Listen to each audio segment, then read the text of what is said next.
Welcome back to Tittok, the mess that is my mind. Hello everybody, welcome back to Tittok. We've done it. We've released the first episode and we've made it to the second. I am so grateful for whoever is watching this or listening. I have something to clear up for the audio listeners from last week. Bless your hearts if you listened to the last 10 or 5 minutes, because it made no sense to those of you listening via audio. I went off mid-sentence on a tangent because I was distracted by my peeping Tom neighbor who was just staring at me, and I just lost my train of thought, and I don't know what happened, but naturally I just had to keep blabbering, and I don't know if any of it made sense, but if you found some humor in it, if you watched on YouTube, the subtitles were hilarious, and it just sort of explained the reason why the end of last week's episode made zero to no sense. I think just getting into the book a little bit more and going back into therapy this week has been all right. It's freezing cold. I just got in from walking my dog Lion, and of course my necklaces are making a bunch of noise, and my fridge is making noise, and I'm realizing that I should really be recording this in a closet or something. It's just not ideal. It's not an ideal setup, but we're trying it out. I prefer recording in my living room. I just feel like it's cuter. We've got a different backdrop this week. Shout out Urban Outfitters 7 years ago for this tapestry. I'm sure we've all, picked up a tapestry from Urban Outfitters at some point in our lives. At least if you're the kind of girl like me, Yeah, those kinds of girls. I don't know. Just those that appreciate tapestries. I don't know what I'm alluding to there. I love a good piece of fabric up on my wall. Who doesn't? Who doesn't? Usually stoners, right? If you haven't, grabbed your glass of red, do so. I mean, feel free to take your bra off. I've got a new push-up bra on. Shout out Licenza's new, what is it, they're epic comfort push-up bra. I don't know, but I love it. I'm not usually one to display the tatas, but when the occasion calls, push them up a bit, right? Show what you got. You only live once, Even if I'm literally quarantined in my apartment all by myself, it's fun to dress up every once in a while. We're dressing up to go to the grocery store and Walmart these days because those are the only places to go. Hopefully not for long. Things are supposed to be opening up slowly but surely in the weeks to come. Thank goodness. I'm not going stir crazy or anything. It hasn't been a year being locked inside the same 600 square feet. But nonetheless, I'm very grateful for my apartment and my surroundings and the life I've created for myself. I'm very grateful. So for that, cheers. Cheers. And I'm sure we all have something to be grateful for. So take a moment, reflect on, something you've accomplished this week, or I don't know, just give yourself credit for something, because we don't do that enough, honestly. We're way too hard on ourselves.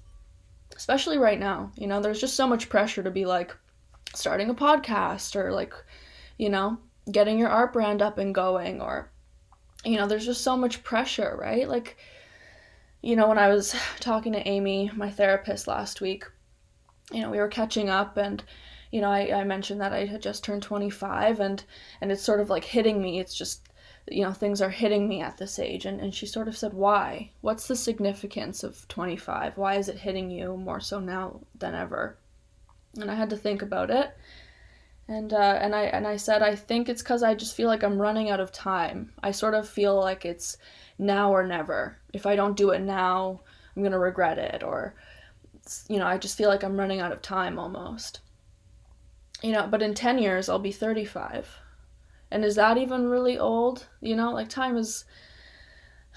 With time comes pressure, I feel, right? So, anyway, I really just, tried to catch her up on where I'm at right now, and she was saying that a lot of people, she's talking to more people than I am naturally with her line of work, but she said a lot of people are really struggling, and I'm really grateful that we're gonna hopefully be let out and be able to experience some of the finer things that bring us joy. A lot of us don't really want to go back and um, and then have. I would just hate to see us get a taste of freedom again and then have to go back into lockdown, right? Like it's just been such a back and forth for a year that I think they just need to come to some sort of conclusion, agreement, and let us out. It's heartbreaking. I'm sure we've all heard stories of the younger generation, teenagers that feel like their life is pointless, and that's like heartbreaking to hear, right? It's because when I was that age, when I was, 16, 17, I was going through really hard times in my life, and I was really isolated and alone during those times. I was in foster care. I actually was living. I wasn't even living with family at that time. I was court ordered to live in foster care in a foster home with an older lady named Linda. They felt it was suiting that I would, because I had been living with my grandmother previously, that they would just send me to another old lady, as if I, would just cling to her like my own maternal grandmother. Anyway, that was the decision that was made, and I thank goodness I had the inner strength to persevere and realize that no, my life wasn't going to be pointless. I had my future to look forward to. I was gonna, go travel and go to school and meet people and do fun things. I didn't feel like my life was pointless because I wasn't in lockdown. There wasn't a global pandemic. Like I really feel for the younger generation right now. My gosh. And then my niece, she had to, this was the year, she's in grade 12, she had to decide what she was going to apply to for post-secondary. Can you imagine? That's a hard enough decision, but like, let alone doing that right now, I'd be like, well, what jobs are there even going to be? What's going to be worth this amount of money and investment of time, after the course of schooling? Like, will this job even be there? Will it, like, it's just a lot of pressure. It's a lot of pressure. And yeah, a lot of the times we put it on ourselves because of these agreements that society has put into place, kind of like this beautiful, amazing, wonderful book has been teaching me and revealing to me. Not that we all don't know this, but it's just not in the forefront of our minds like it should be. I can't plug this book enough. Like, people pick it up, read it. I'm on page 25. Would you look at that? Page 25, and I'm 25. That's weird, but I'm just, the way that society is putting pressure on us is usually just because of all of these agreements that have been put into place previously that don't even fall in line with our true selves. So that's just a whole conversation that we could get into, and we will. But I want to talk a little bit more about being in therapy because, Amy also asked, a couple questions that I just felt were the questions I might want to, put forward to you guys. What does being your age mean to you?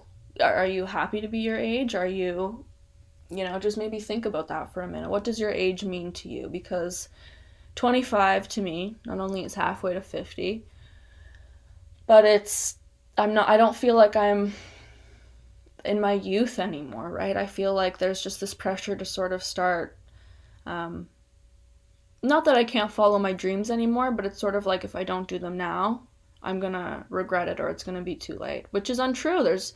You see on TikTok, you see 85-year-olds, 56-year-olds going viral, doing all these things, being happy, and I mean, even Dogface, Cranberry Juice guy, like Charlie D'Amelio, all the TikTokers of the world started from something. They were following their dreams, right? They might have just, come on it by luck or by using the right hashtag, but naturally we all have something in us, As narcissistic as this might sound, you guys are all watching me for some reason. Maybe it's because I'm annoying, or, maybe it's because I've sent you this link and you're my friend and you're just doing the nice thing. I don't know. It's just, yeah, you sort of fall into places of doing what you think you should be doing, and it just might not be in line with what you truly want to be doing. I know that Amy and I have a lot of work to get into, just sort of about the trauma that I've been through in my childhood. But I also said that she asked, "What can I do to help you? What can because we both know that we only have 4 more sessions." So she said, "What do we want to get out of this? How can I help you?" I said, "Amy, I want to get my shit together. Help me get my shit together. Hold me accountable," right? As if that's her job. It's not. But as if it was her job, I'm like, "Amy, help me get my shit together." So she said, "Jennifer, your homework before next session is to write down what it would look like to get your shit together." So I'm going to read that to you guys. And I'm going to see if I've done any of this in the past week, because that's the real test. I have it written down on my phone here. Getting my shit together will be me setting an alarm every morning so that I can get into a morning routine. That's going to be setting an alarm at 10 a.m. and eventually 8:30. That's very wishful. I am not a morning person whatsoever, so I don't know if 8:30 will ever happen, but never say never, I suppose. Work out first thing when I wake up, and then take Lion out for a walk so that I make sure I'm getting it done every single day. Not walking my dog, of course, but working out. Lion's super lazy in the morning, which is really nice. He sort of gives me like an hour and a half of leeway time when I'm working on my coffee and just checking emails and doing different things. So I'm going to rejig my day a little bit so that I can just get the workout done. I prefer getting it done first thing in the morning anyways. I just feel like it almost influences my decisions for the rest of the day. I'll eat healthier, I'll ask myself, do you really need that evening glass of wine? Do you really need to smoke that cigarette? Or, granted, I will always smoke weed before bed and throughout the day if need be. I mean, I'm pothead till I die kind of lifestyle I live over here. But nonetheless, Jennifer, get on track, get your shit together. After I work out, walk my dog, I'm going to come home, I'm going to shower, put myself together. I really want to choose a nice outfit. I don't necessarily need to put on makeup every single day, but I just want to feel presentable. I want to cover up my under eye bags, do my skincare routine, treat myself to the stuff that I've bought myself. I have closets filled with nice clothes. I've got, I love thrifting. I've curated such cool stuff, so why not enjoy that? Even if we're just slowly getting re-entered back into public and showing off all of our wardrobe. It's the roaring 20s again, guys. We gotta pull out all the stops, okay? So after I'm looking presentable, I'm either getting to podcasting, doing some more of my art. I'm gonna plug Lion Harbor here. I'm getting my art brand re-going. Well, not really re-going, but I'm just I've been doing a lot of like online curating and just trying to dip my feet into that. But I've realized that as much as I love curating and networking and connecting with other people, I really do enjoy making my own art, and I just want to try and sell that and see if that's going to go anywhere, because it's really cool. I've given it away to lots of people. They've been like, "Oh, I'll give you money for it." So, I'd love to do like some custom mandalas, and if you guys want me to do like some different acrylic pours, I highly suggest that you check out my Lion Harbor Instagram and my website and place an order. And yeah, I'm really looking forward to producing more content on that platform and in that stream of my interests and creative passions. So if I'm not working on that, I'm gonna obviously work on the podcast. As much as I don't want to be applying to jobs right now and getting back into the corporate world, I know because of the agreements that society has, or the pressure that society has on me, I know I simply need to continue to put a roof over my head. And being on unemployment is interesting. I've never been on unemployment before, and it doesn't take away from my happiness. I had a job for most of lockdown. I actually stopped working in December. It's now February. So it hasn't been that long. The time off has given me some clarity and time to, of course, start things that I haven't had time to prioritize. I hope my camera doesn't stop recording again. That was annoying. I've lost my train of thought. I was talking about me getting my shit together, wasn't I? Funny how shit hit the fan when I was talking about getting my shit together. I sort of said that, if I don't get into the routine of, putting in a good solid amount of work every single day, I feel like I'm not, I feel like I'm disappointing myself. And even though I'm the one that's ultimately going to change it, I'm just not getting it done. So I need to hold myself accountable and follow through. So if any of that resonated with you, I hope you enjoyed our therapy session this week. That was a little bit of a mess because, of course, I got distracted. I want to sort of go through the book, The Four Agreements. If you didn't listen to last week's episode, I talked about how I just started this book. I've been meaning to read it for years and finally cracked it open. And I wish I cracked it open sooner because, a lot of it just really resonates with me and the way that I was brought up. And one of the chapter in the book that I'm reading is about the domestication and the dream of the planet. So we're sort of removed from the dream of the planet when we're domesticated by everybody's ideas and agreements that have been instilled with them in generations before, and so on and so forth. It says here, children are domesticated the same way that we domesticate a dog, a cat, or any other animal. And going on that, the domestication is so strong that at a certain point in our lives we no longer need anyone to domesticate us. We don't need mom or dad, the school, or the church to domesticate us. We are so well trained we become our own domesticators. So, that's just sort of powerful because I feel like although I have a domesticated animal here,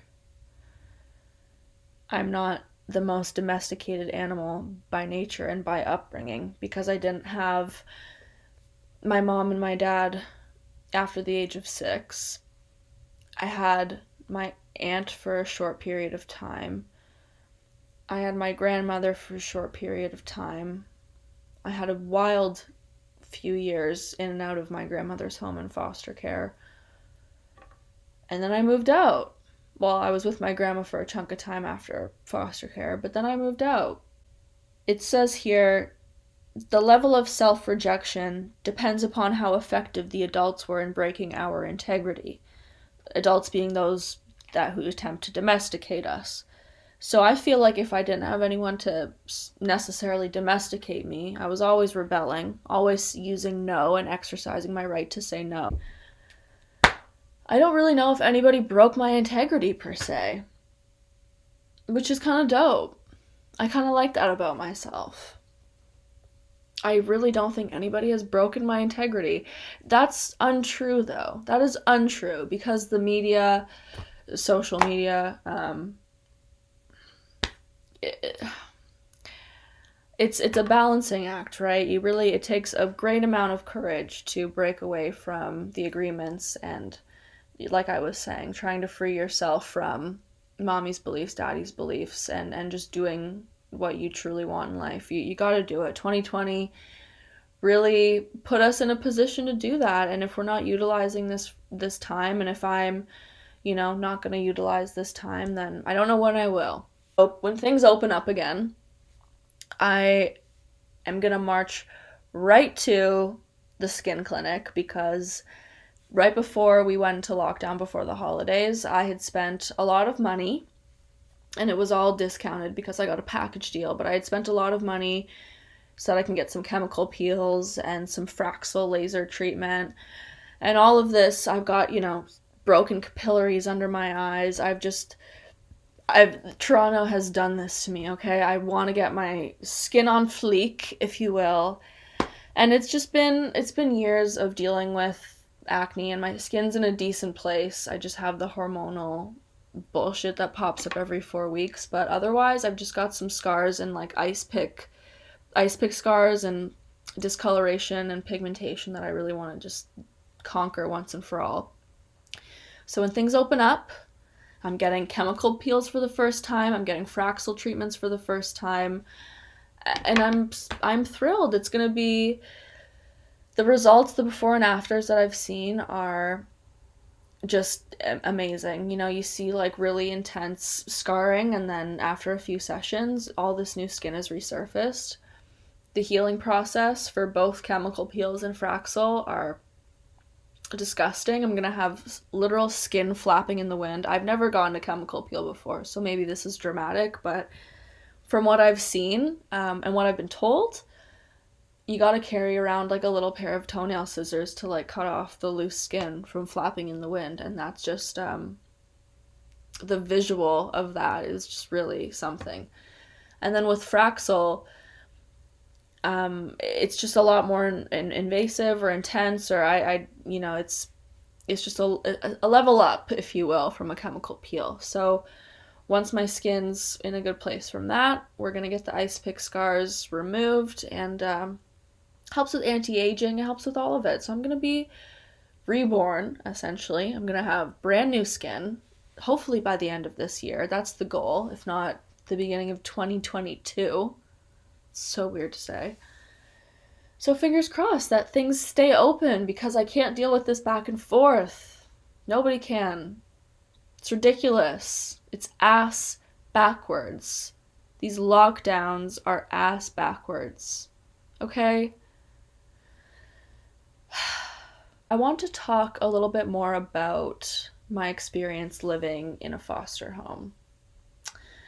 I was there, and my mind and my memory on a few things is quite blurry, because when you go through traumatic times in your life, in order to make it through, your mind actually blacks it out, and so you sort of just forget it. Your mind does like this coping mechanism, regardless of whether it's healthy or not. Your mind does it, and you just sort of forget things or just adapt. Really, humans are, I've learned in this book, we're the only people that actually have to repay for our mistakes over and over and over again, which is funny.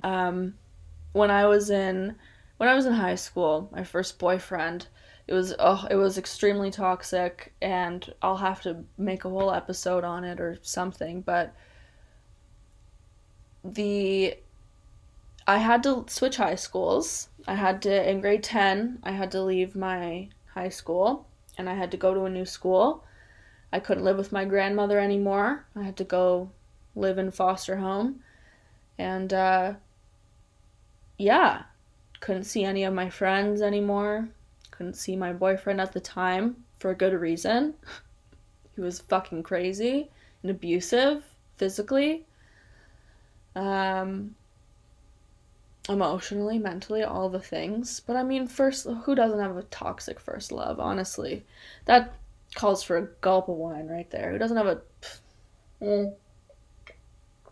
one time for our first loves? Or not. Fuck them. Fuck them. Honestly, peace be with you.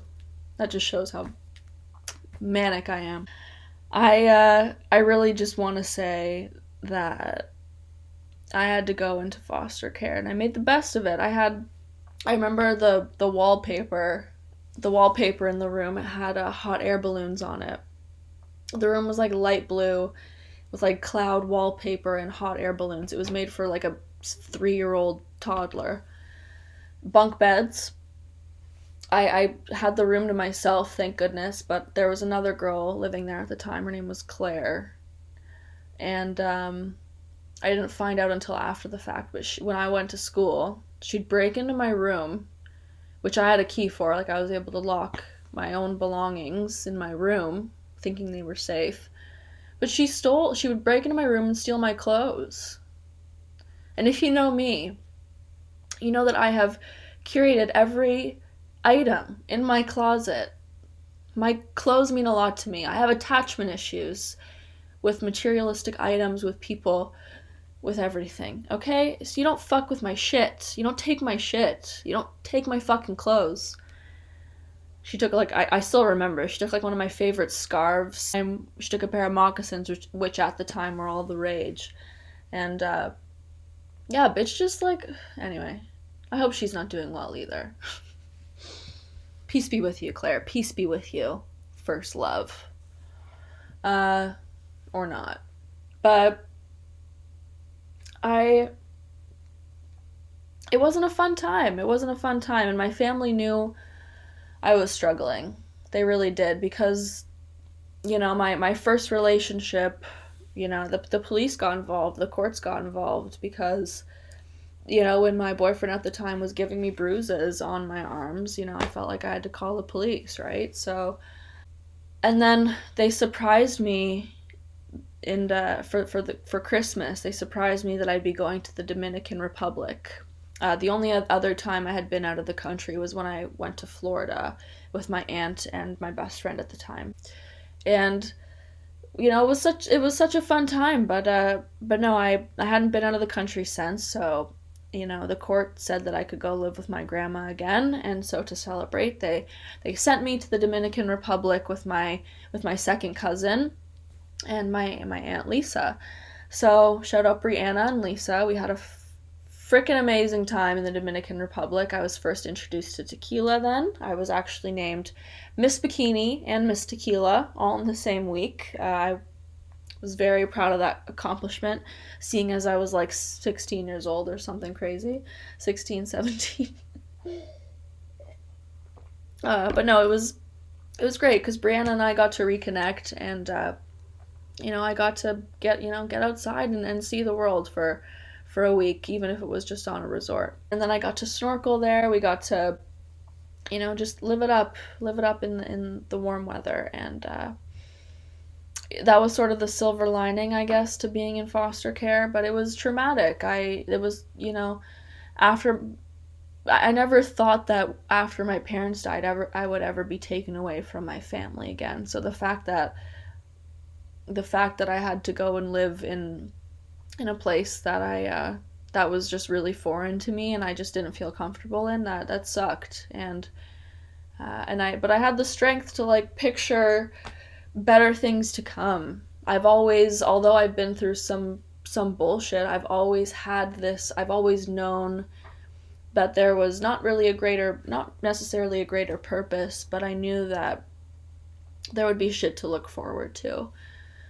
And so I know 2020 has been really challenging for a lot of us. We're like, what is there to look forward to? We turn on the news and it just seems to be getting worse. We go on social media and then we're shown video footage of how it's just getting worse. And so it's really questionable on how to stay positive and optimistic. I don't have the answer.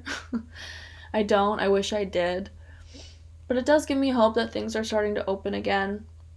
It gives me hope that I'm starting to come into my own again, and have this drive to actually do creative things that are in line with what I really truly want to do in my agreements to this world. And like I said in the last episode, how we're our own bank of happiness.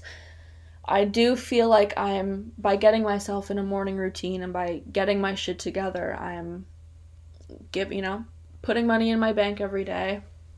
Hopefully, if this podcast, if this is reaching you guys, if my art reaches you guys and it brings you any sort of happiness, then that's all I really want. If you connect and relate to any of my stories, that's really all I could hope for. I know that a lot of us just really want human connection right now, and we all deserve it, because even in times of isolation, we can still connect with ourselves and love ourselves. So one time for us, go pick out a book you like, go hang out with somebody that you love, or if you've got a dog close by or some sort of animal, or if you live with somebody else. Yeah, just give yourself love, appreciate the love that you have around you, be grateful. I'm very grateful to be where I am now, considering that I could have been somewhere totally different, all right? Like I was saying a little bit earlier, I don't really want to be getting back into the corporate world per se, but I do know that it brought me here. It brought me to Toronto. I was working for one of the largest Canadian banks for about a year and a half. With them, I experienced so much. So I would love to continue to work for a company that's going to give me cool opportunities. But I recognize that I can give myself really cool opportunities, and I shouldn't just wait around and put all this pressure and weight in self-worth being on paper a good job, because although I was experiencing cool shit and yeah, I was happy, it's not really the job title and the company that you work for that's going to bring you that, right? You can, if I work hard enough, I can give myself really cool opportunities and keep persevering in order to, have sort of a comfortable routine and get really good in the media space. What I want to say is your living space is super important. I've, a lot of the times, a person just really needs a room to themselves, a space to decompress at the end of the day. So the fact that that was compromised for me for a good portion of time. I think also the fact that I had to pack up and move so often, that's why I have all these attachments to things, because so often I just had to quickly, I had to get up and change so often. So with that came this sense of always wanting to feel comfortable and have my things around me, go back to comfort at the end of the day, which I think some people can relate to. Now I'm walking around a neighborhood where I'm inspired by my neighbors and I'm inspired by my surroundings, which is so powerful, and I wish that for everyone.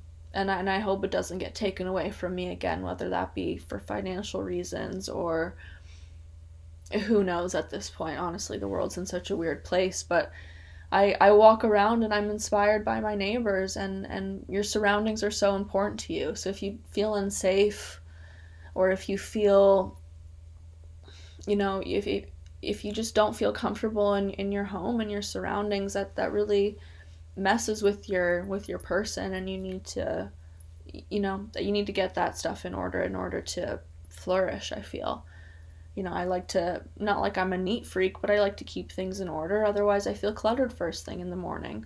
Or if you have somebody stealing out of your closet every day, you're not going to feel safe. Or if you're in an abusive relationship, you're not going to feel safe, right? So I just really hope, and I recognize that there's been times in my life where I didn't necessarily have that, and so I'm just so grateful and proud of myself to be where I am right now. This talk, I don't want this to be the most depressing podcast ever. I don't. I want to try and bring some humor into this. I'm just learning how to open up and get comfortable behind a camera, in front of a microphone. All these things that I have not done before. I'm an expert at opening up to one person in therapy, but just the thought that people are watching this scares me. It's what I want, it's like this catch-22 of I really want this to be successful, but I also get really freaked out knowing that people are going to watch it in order for that to happen. So you can't have both, Jennifer. You can't have one, Jennifer. You gotta have both, right? So yeah, I really want to say that I want to be consistent with this. This week has been really fun, releasing this, and just, once the first one's out, the second one has to come. So the momentum has begun. We're gonna be doing this on a weekly basis. I can't wait to continue to connect with you guys. Please subscribe and whether you're watching this on YouTube, listening on any podcast platform.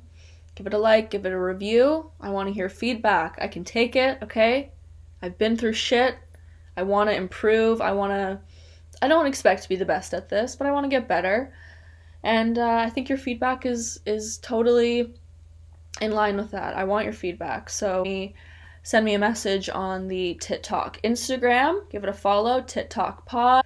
We also have a Facebook page if you're on Facebook these days. Thank you so much for letting me get some stuff off my tits this week, guys. Feels good. I'm gonna go take this push-up bra off now. I hope you guys all hop in the bath and stay safe out there. Stay safe. And honestly, if we get released out into the world again by this time next week, go and get yourself a taco or something. Go get some ceviche. That's the first thing to do on my list. I'm getting ceviche, and I'm physically going to walk in to the place where I go get my incense and see my favorite boutique owners again. I can't wait, guys. Until then, don't forget to like and subscribe on all podcast platforms, YouTube, and all the other sorts of social media and that world. All right, guys. Cheers to us making it by. All the best, and let those tits fly.